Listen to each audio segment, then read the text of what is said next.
Vamos abrir as nossas Bíblias. 2 Samuel, no capítulo 23.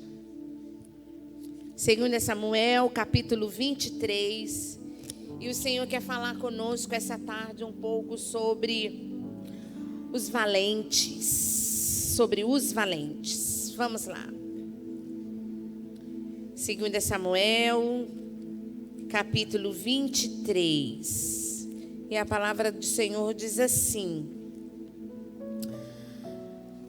Vamos ler, né? Vamos ler a primeira parte, embora nós vamos falar mais um pouquinho sobre a partir do versículo 8.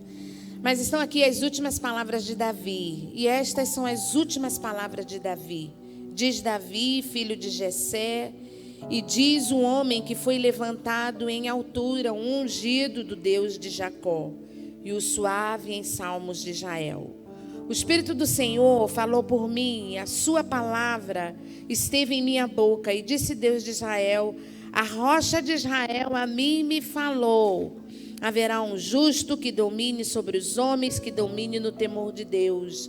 E ele será como a luz da manhã, quando sai o sol da manhã, sem nuvens, quando pelo seu resplendor e pela chuva a erva brota da terra. Ainda que a minha casa não seja tal para com Deus, contudo estabeleceu comigo um concerto eterno, que em tudo será ordenado e guardado, pois toda a minha salvação e todo o meu prazer estão nele, apesar de que ainda não o faz brotar. Porém, os filhos de Belial serão todos como os espinhos que se lançam fora, porque se eles não podem pegar com a mão. Mas qualquer que os tocar, se armará de ferro e da haste de uma lança, e o fogo serão totalmente queimados no mesmo lugar. E aí nós vamos ver alguns versículos que vão falar sobre os 30 valentes que Davi teve, mas essa tarde nós vamos ficar só com 3. Estes são os nomes dos valentes de Davi, que Davi teve. Primeiro é Josebe-Basebete, cada nome, né? Josebe-Basebete, filho de Taquemone. Tem outras Bíblias que falam que ele é o Taquemonita, porque era filho de Taquemone. O principal dos capitães. Este era Adino, o esnita, que se opusera a 800 e os feriu de uma vez. Então, alguns dizem que Josebe-Basebete matou 800. Outros já dizem que foi dividido aí e ele matou 300. Mas de qualquer forma, foi gente. Uma espada. 300, parece filme, né? Ele está até me olhando, parece filme. Ele matou 300. Só. Valente mesmo. E depois outro, Eleazar. Esse era filho de Dodô, filho de Aoi. Entre os 3 valentes que estavam com Davi, quando provocaram os filisteus, que ali se ajuntaram à peleja, e quando de Israel os homens subiram, este se levantou e feriu os filisteus até lhe cansar a mão, que a mão ficou pegada na espada. Outros dizem que ele teve cãibra e ele ficou ali com a mão na espada. E naquele dia o Senhor operou um grande livramento e o povo voltou atrás dele somente para tomar o despojo. Isso é que é super-heróis, né? Olha. Depois tem mais. E depois dele, Sama, filho de Agé, o Ararita. Quando os filisteus se ajuntaram numa multidão, onde havia um pedaço de terra, né, um terreno cheio de lentilhas, e o povo fugira de diante dos filisteus, esse pôs-se no meio daquele pedaço de terra, daquele terreno, defendeu e feriu os filisteus, e o Senhor operou um grande livramento. Nós vamos ficar com esses três: Josebe e Batsebete, Eleazar, e vamos ficar com Sama e as suas aventuras. As suas aventuras com Deus. A nossa vida, ela é uma aventura com Deus. É uma jornada maravilhosa. Eu não sei se tem pessoas aqui que não conhecem Jesus ainda, e eu já queria começar essa mensagem te falando: olha, vem fazer parte dessa jornada. Seguir Jesus é uma jornada maravilhosa. Tem muitos problemas no caminho, tem lutas e dificuldades. Não posso falar, não vou fazer uma propaganda enganosa, porque não é verdade que a gente para de sofrer quando a gente vem para Jesus. Isso não é verdade. E a gente tem que falar a palavra de Deus, e a palavra de Deus fala: no mundo. Se Jesus fosse falar na linguagem de hoje aqui, né, talvez ele, eu nem sei as gírias daqui, né? Mas ele ia dizer: olha, você vai vir para mim, mas nesse mundo aqui, o bicho vai pegar. O bicho vai pegar mesmo. Mas eu venci. E agora vocês estão comigo. E vocês vão ver o que é a diferença sofrer com Jesus. No mundo nós vamos ter aflições. Muita gente se decepciona com o evangelho porque aceita um evangelho que não é o evangelho. Uma vida que não tem percalços não é o evangelho. As pessoas hoje têm dificuldade de sofrer por causa de Jesus. Pode nem ficar doente, que a pessoa já quer perguntar, né? Quem foi que pecou? Quem pecou? Porque não é possível, né? A mesma cosmovisão de muitos do passado só pode ser uma punição. E dependendo da doença, então, só pode ser demônio ou você está em pecado. Mas nós não temos tempo para mexer nessa teologia. Eu só quero te dizer que isso não é o evangelho. Isso não é o evangelho. Nós pensamos que essa coisa de sofrer por amor a Cristo é coisa do passado. Irmãos, eu trabalho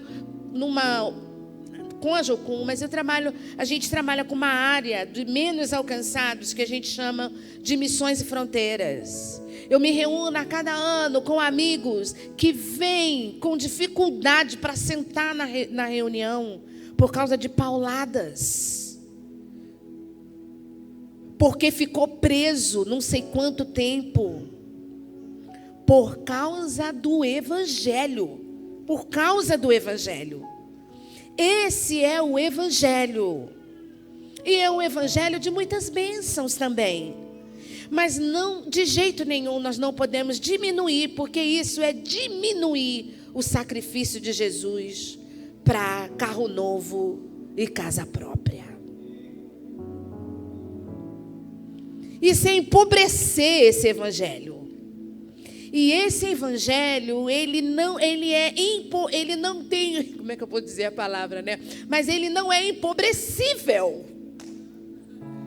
Ele não é, ele é o poder de Deus. Ele é o Natal, ele é o filho, ele é o bebê que chorou e o mundo inteiro sacudiu porque aquele neném nasceu. Nós não estamos falando, estamos chegando nas nossas datas, e é legal, família é maravilhoso, amigo oculto é maravilhoso, mas isso não é Natal. Isso não é Natal. Natal é um menino que não tinha um lugar para nascer. Não tinha lugar. Eu fui, né, aproveitei, né, quase eu nunca estou com os meninos, e aí o Luca foi para uma cantata essa semana. E eu chorei naquela cantata do ensino fundamental. Mas as crianças cantando, não tem lugar, não havia lugar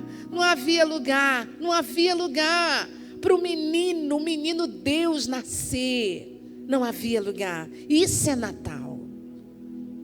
Isso é Natal. É Ele ainda procurando espaço no meu coração e no teu coração para poder reinar e ser Senhor da nossa vida. Isso é Natal, isso é Natal. Então, às vezes, quando a gente lê essas mensagens aqui, parece coisa de filme, porque está muito distante desse evangelho de segunda, terça, quarta, quinta, sexta, sábado, né? Dá uma subida, né? Nas coisas do evangelho, e domingo é o ápice do evangelho. Porque quantas das vezes por cristão, o ápice do evangelho é o domingo. Domingo não é o ápice do evangelho. O evangelho é todo dia, é toda hora e é o tempo todo. Então, restringir o evangelho a culto é empobrecer o evangelho. Restringir o evangelho a domingo é empobrecer o evangelho. E restringir Jesus e a vida com Jesus, aquilo que Ele pode me dar para eu ser feliz, eu não entendi o evangelho. Então eu já estou te convidando para você aceitar uma jornada verdadeira. Um Salvador morreu na cruz por nós. E Ele vai voltar. E Ele vai voltar. Ele pode voltar para mim daqui a pouco. Ele pode voltar para qualquer um. Mas Ele prometeu. Tudo se cumpriu. E a sua volta vai se cumprir também. Isso é evangelho. Vamos viver nessa terra entendendo o nosso propósito. E isso é o que diz esse texto. Os valentes de Davi, eles não guerreavam as lutas de Davi. Eles guerreavam as lutas do Senhor. Porque Davi buscava ao Senhor orientação para cada luta, para cada guerra, para cada peleja. E isso é um ensinamento para nós. No mundo nós temos lutas. Eu nem vou pedir para alguém levantar, porque, né, é brincadeira. Você tem alguma luta? Tu já teve alguma provação? Você já viveu alguma tempestade na sua vida, né? Eu não vou querer que vocês massageiem meu ego e dinamizem a pregação. Isso é verdade. Isso é verdade, você é humano. Qualquer adolescente aqui vai falar. Até o Isaac vai dizer para mim: Cléo, tu não sabe. Como diz os antigos: ah, se tu pudesse contemplar. Então nós temos lutas, eles têm lutas. As crianças, elas... É claro que não se compara, talvez, a razão ou o coração com que você está aqui essa tarde. Deus sabe do nosso coração. Deus sabe das questões que estão aí apertando a sua alma. Deus sabe. Deus sabe do propósito firme que você fez, como a gente estava cantando hoje, né? Ainda que a figueira não floresça, ainda que eu não veja os frutos na vide, mas sabe o que eu vou fazer? Todavia eu me alegrarei. E não é porque a gente é retardado, não. Nós não somos retardados, né? Nós somos conscientes de que a luta está pesada, o bicho está pegando, a coisa está séria, mas eu sei em quem eu tenho crido. Por isso que todavia eu vou me alegrar. Todavia eu vou me alegrar. É uma decisão de alma, é uma predisposição de espírito, porque você conhece quem é Deus. Ele não é o nosso ursinho de pelúcia, que faz cafuné na gente. Ele é Deus poderoso e soberano, mas é Deus assim, ó, eu e Ele, né? É Deus pessoal. Uma das coisas que eu mais gosto de fazer, e eu faço muito, mas é aeroportos, né? Aeroporto internacional, gente, é um retrato do céu, mais ou menos, né? Eu espero. Um monte de cara, um monte de nações, um monte de gente. Mas aí você chega com seu passaporte na imigração.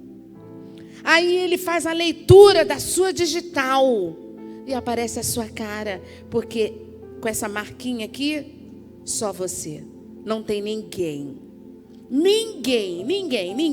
De tão pessoal que ele é, cada um tem uma marca. E você chega lá, aí sou eu. Não tem ninguém igual a Cléo. E esse Deus pessoal é o que sustenta os céus. É por isso que a gente predispõe, eu vou me alegrar. Eu vou me alegrar. Eu não estou doida não, mas eu vou louvar, eu vou glorificar. A situação é difícil, eu vou glorificar. É como perdão, né? Perdão, tem gente que pensa, você também não é doido, você também não é retardado. Olha, se você perdoasse mesmo, tu não ia lembrar. Como é isso? Como é isso que você foi ferido, o Isaac me machucou, fez alguma coisa comigo, aí eu olho o Isaac, tudo bem, Cléo, tudo bem, né? Já perdoei o Isaac, né? Cléo, né? Ou ele vai pedir perdão, ou já está tudo resolvido, mas eu olho para o Isaac, nossa, será que um dia ele me fez alguma coisa? Se eu estou sentindo, se eu estou me lembrando, é porque eu não perdoei. Irmãos, isso não existe, né? Isso não existe. Qual é a cura? Eu lembro, mas não dói mais. Perdoei. Não dói mais. Não dói mais. Eu sei que ele fez, eu sei que aconteceu, mas não dói mais. Então, gente, nós precisamos, né? Precisamos de tutano na nossa jornada.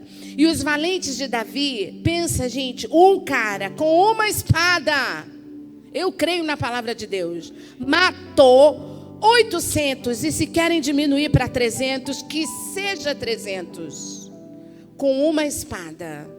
Ele não tinha muitas habilidades, ele não tinha muitas ferramentas, ele tinha uma ferramenta, e essa ferramenta ele usou para destruir o inimigo. Determinado. Tem causas que dá para ser em equipe, mas tem causas que é tua. Você, a sua espada e a sua fé no Senhor, para destruir todos os seus inimigos.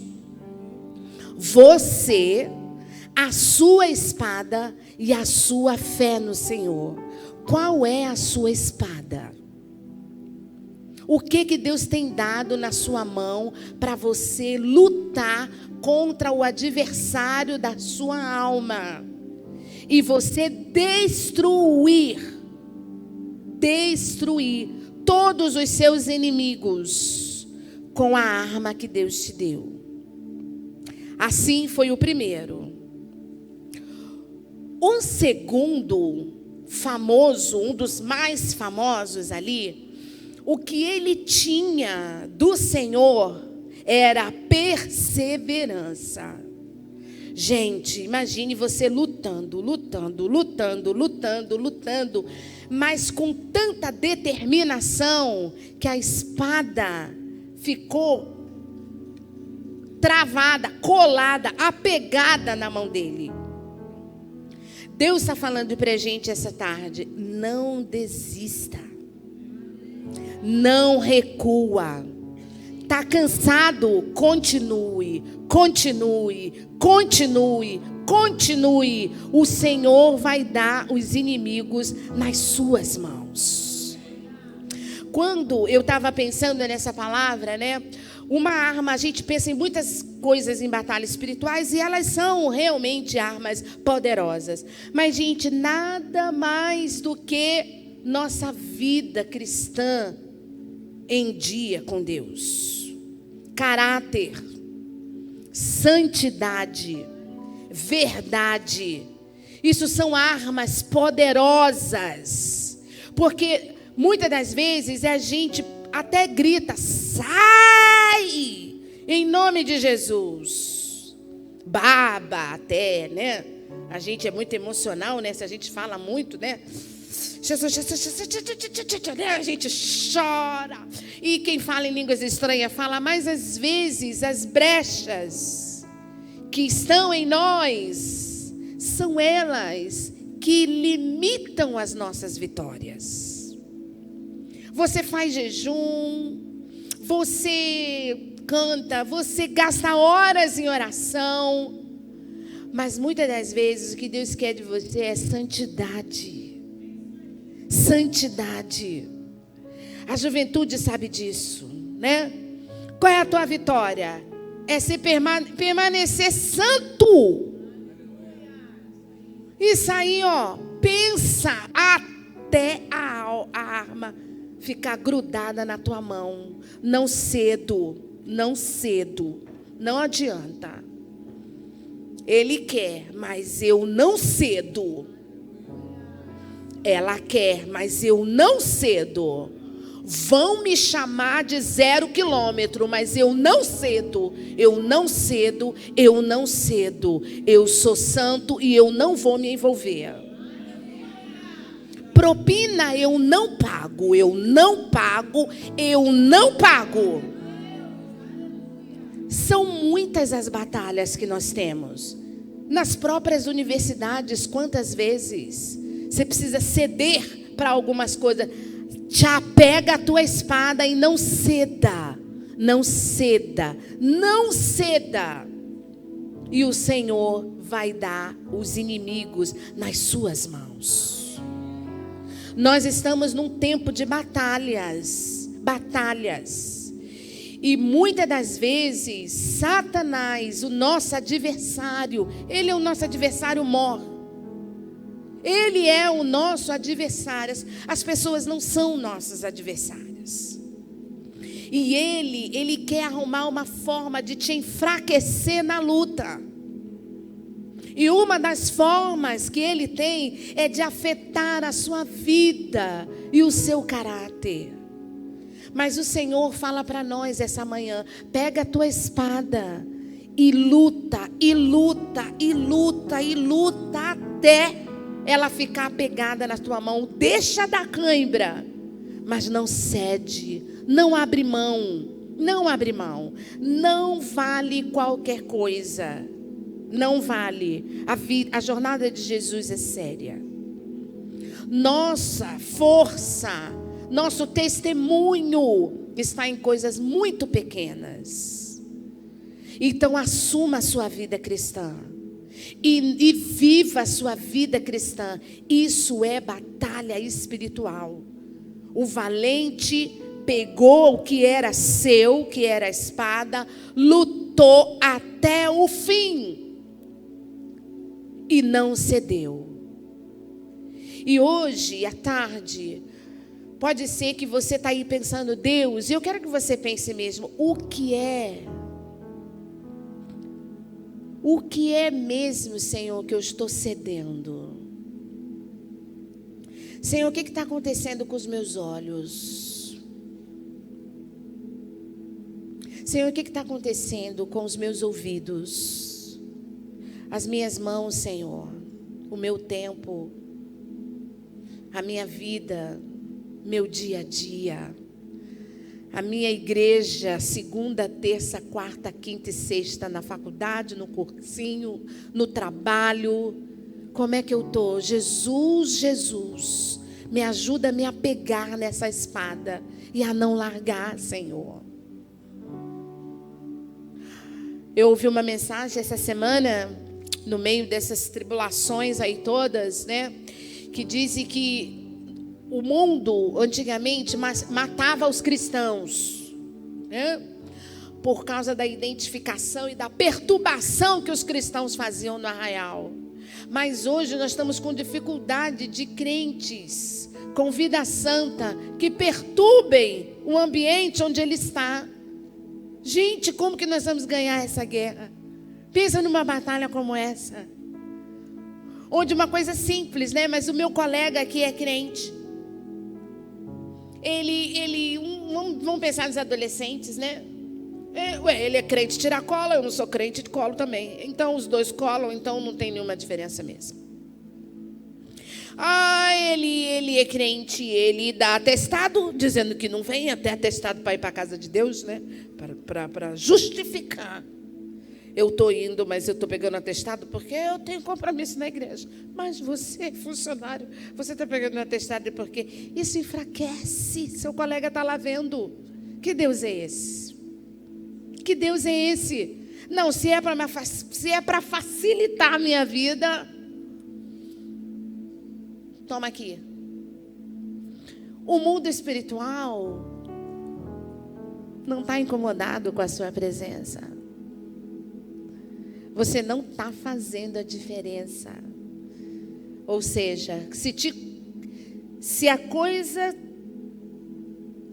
for ser favorável, você solta a espada. E eu acredito que essa palavra é muito para crente mesmo, né? Um negócio para crente, para nós. Porque Deus está nos chamando para guerrear as suas causas, as suas guerras. Os povos, as nações, as cidades, os jovens, os lugares, as pessoas elas estão sendo atraídas por Jesus. Só que Jesus é você naquele trabalho, não tem outro. O evangelho, o que ele vê de atraente e de uma vida que muda e que faz a diferença, é a minha vida e a sua. Olha a nossa responsabilidade, é a gente chegando lá, e aquela mulher, ou aquele homem, ou aquela família, falando, puxa vida, olha lá. No fundo, o que ele está dizendo? Eu queria tanto ser igual a Raquel. Olha lá, olha só. Olha como é que os filhos são tratados. Olha como é que eu não dou conta disso. O que ela tem? O que eles têm? Olha lá aquele casal, olha lá aquele rapaz, olha lá aquele menino. Gente, olha a minha chefe, como é que ela é. Só pode ter Deus na vida dessa mulher, porque não é possível. Cara, olha esse meu funcionário, não é possível. Esse menino só Deus, mas só pode ter Deus na vida dele. Porque não é possível um comportamento como esse. Batalhas diárias que o Senhor quer que a gente não solte a espada do nosso caráter nele, da nossa santidade. E o último, que é Samar. Samar, ele é um exemplo de pessoa confiável. Olha só. Deram um terreno para ele cuidar. E os filisteus, entraram lá naquela área. E o povo vazou na hora do perrengue, né? Isso é muito comum, né, gente? Né? Apertou. A turma vaza, muitas das vezes. E ele ficou ali no meio daquele terreno que foi confiado a ele, de uma plantação de lentilhas, que nem era lá essas coisas de valor, mas por responsabilidade ele ficou, ele permaneceu, ele venceu e não abandonou aquilo que Deus tinha confiado nas mãos dele. Então nós temos valentia, os valentes de Davi. Valente por força, competência, determinação e matar 800 com aquilo que Deus colocou na mão dele. Você tem um outro que ele está ali e ele luta tanto até o fim, que a arma fica pegada na mão dele e ele tem vitória. Ele tem vitória. E nós temos um último que assume responsabilidade. Assume responsabilidade. Nossas vitórias faz parte do pacote assumirmos as nossas responsabilidades. Deus tem confiado a nós, alguns muitas coisas, outros algumas coisas, outros poucas coisas. Ele sabe, ele entregou os dons, ele entregou os talentos. Não é salvação, então ele deu o talento a quem ele quer, do jeito que ele quer, porque ele te conhece, foi ele que te fez, ele que sabe. Mas ele está requerendo de ti nessa tarde, para você lembrar que você precisa ter responsabilidade. Responsabilidade com aquilo que Deus tem te confiado. O que Deus tem te confiado, outra pessoa pode fazer até melhor do que você. Essa não é a questão. A questão é você ser responsável com aquilo que Deus confiou a você. O Senhor foi quem confiou a você. E hoje Ele está dizendo, você é valente quando você não desiste, quando você enfrenta o inimigo e quando você assume suas responsabilidades. O Espírito de Deus estava com Davi, estava com os valentes e está conosco nessa tarde. Ele está aqui nesse lugar, não há dúvida nenhuma da sua presença.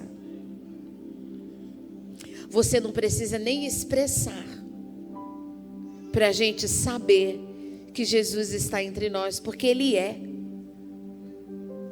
Ele é. Não tem nem nada que a gente pode fazer para fazer Ele nos amar mais. Não tem nada. Já pensou nisso? Não tem nada que você possa fazer para Jesus te amar mais. Ele te ama e pronto. E o amor dele é incondicional. A presença dele é real, porque Ele é Deus. Ele é Deus, Ele é Senhor. Ele falou, Ele não é homem para mentir. E Ele falou, onde tem 1 ou 2 reunidos no meu nome, eu estou lá entre eles. E Ele falou, e também quando está sozinho, entra, fecha a porta do teu quarto e o teu Deus vai te ouvir. Ele está lá também. E nós queremos, diante desse grande eu sou que está aqui, orarmos. E eu quero te convidar essa tarde, não é noite.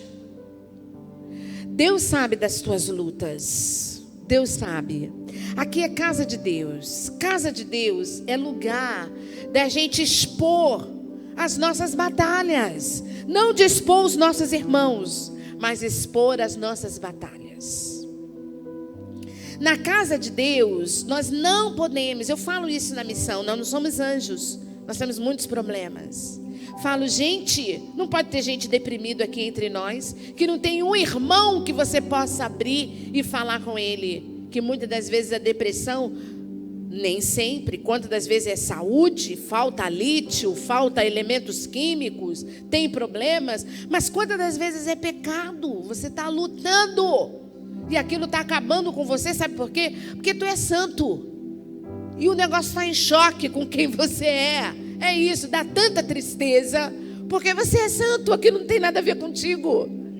E você está lutando contra aquilo. Então a casa de Deus é a casa onde os irmãos confiam. E a gente pode ir à frente e dizer, Jesus, eu sou um valente. Mas eu tenho soltado a espada. Jesus, eu estou lutando com pornografia. Jesus, eu estou lutando com álcool. Jesus, eu estou lutando com drogas. Jesus, eu estou lutando com infidelidade, Jesus. Jesus, eu estou lutando com falta de santidade.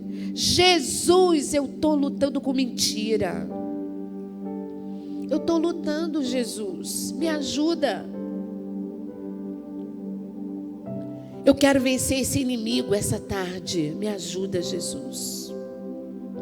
Jesus, eu estou lutando com infidelidade financeira. Eu estou lutando com infidelidade conjugal. Jesus, eu estou lutando.